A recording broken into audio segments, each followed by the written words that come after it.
এই সত্য মিথ্যা মানুষকে এমন পর্যায়ে নিয়ে যায়, সত্য যে ব্যক্তি সদা সর্বদা সত্যের উপর দণ্ডায়মান থাকে, অটল অবিচল থাকে, সব সময় যে ব্যক্তি সত্য বলতে অভ্যস্ত হয়, সব সময় যে ব্যক্তি সত্যর পথে অটল থাকে, অর্থাৎ সত্যের উপরেই বিজয়ী থাকে, তাকে আল্লাহ তাআলার পক্ষ থেকে তার নাম সত্যবাদীদের খাতায় লিখে নেওয়া। সুবহানাল্লাহ।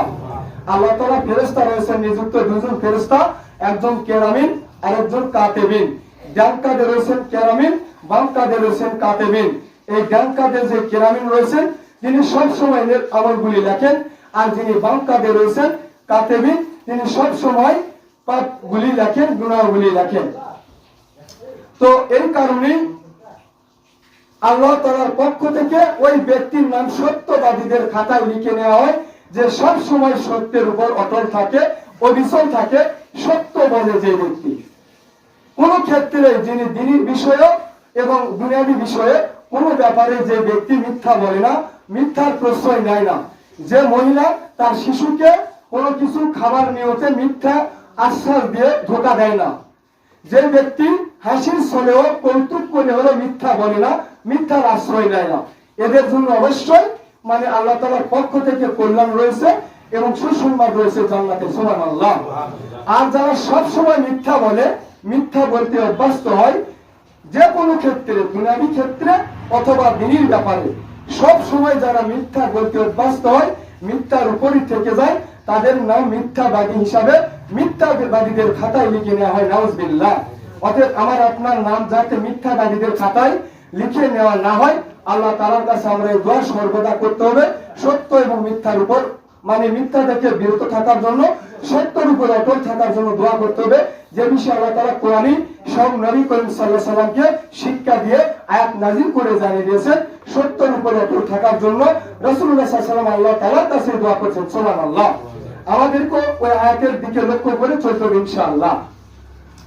তো আমি যেহেতু আলোচনার বিষয় আমার যেহেতু সত্য মিথ্যা, আমি সর্বপ্রথম আল্লাহ তাআলা সত্যবাদীদের সঙ্গে থাকার নির্দেশ করেছেন, যে ব্যাপারে সূরা তাওবা 9 নম্বর সূরার 119 নম্বর আয়াতে কারিমায় আল্লাহ তাআলা সকল মুমিন পুরুষ ও নারীদেরকে ডাক দিয়ে বলছেন, আমার ছোট্ট কচিমণি খোকা মনিরা বা শিশু যারা আমার ছাত্র রয়েছে, তারা অবশ্যই আজ থেকে এই বিষয়গুলি মনে রাখবে এবং এই আলোচনার সাপেক্ষে সকলে আমল করার চেষ্টা করতে হবে ইনশাআল্লাহ। তোমরা এই জন্য বিষয়টিকে গুরুত্ব অনুধাবনের জন্য অন্তর থেকে অন্তরে কান লাগিয়ে, অন্তরে চক্ষু দিয়ে আমার দিকে লক্ষ্য করে আমার কথাগুলি শ্রবণ করবেন অন্তর থেকে এবং অন্তরে কান লাগিয়ে ইনশাআল্লাহ।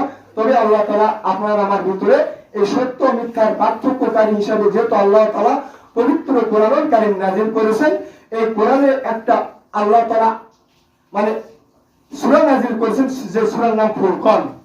সূরার নাম কি? ফুরকান। ফুরকান শব্দের অর্থ হচ্ছে সত্য ও মিথ্যার পার্থক্যকারী। স্পষ্ট সত্য ও মিথ্যার পার্থক্যকারী হিসাবে কোরআনুল কারীম আল্লাহ তাআলা নাযিল করেছেন। এই কোরআনুল কারীমে আল্লাহ তাআলা বিভিন্ন বিধি বিধান নিয়ম কানুন তিনি সবগুলি সংক্ষিপ্ত ভাবে উল্লেখ করেছেন, আর যার ব্যাখ্যা দিয়েছেন রাসূলুল্লাহ সাল্লাল্লাহু আলাইহি ওয়াসাল্লাম। সুবহানাল্লাহ। তো আল্লাহ তাআলা সত্যবাদীদের সাথে থাকার জন্য আমাদেরকে নির্দেশ করে বলেন, ইয়া আইয়ুহাল্লাযিনা আমানুত্তাকুল্লাহ, হে ঈমানদার, হে মুমিন, হে বিশ্বাসী ঈমানদার পুরুষ ও নারীরা, তোমরা শুনে রাখো, ইত্তাকুল্লাহ, তোমরা আমি আল্লাহকে ভয় করবে। আল্লাহ তাআলা ঈমানদার পুরুষ ও নারীকে ডাক দিয়ে বলছেন, হে বিশ্বাসীগণ, যারা তোমরা আমার উপর ঈমান এনেছো, বিশ্বাস স্থাপন করেছো, যারা দাবি করে যে আমরা মুমিন, আমরা বিশ্বাসী, আল্লাহ তোমাদেরকে, হে আল্লাহ আমি তোমাকে বিশ্বাস করি, আমি তোমাকে অন্তর থেকে মানি, যারা এই দাবি করো তারা কি করো? আল্লাহকে ভয় করো।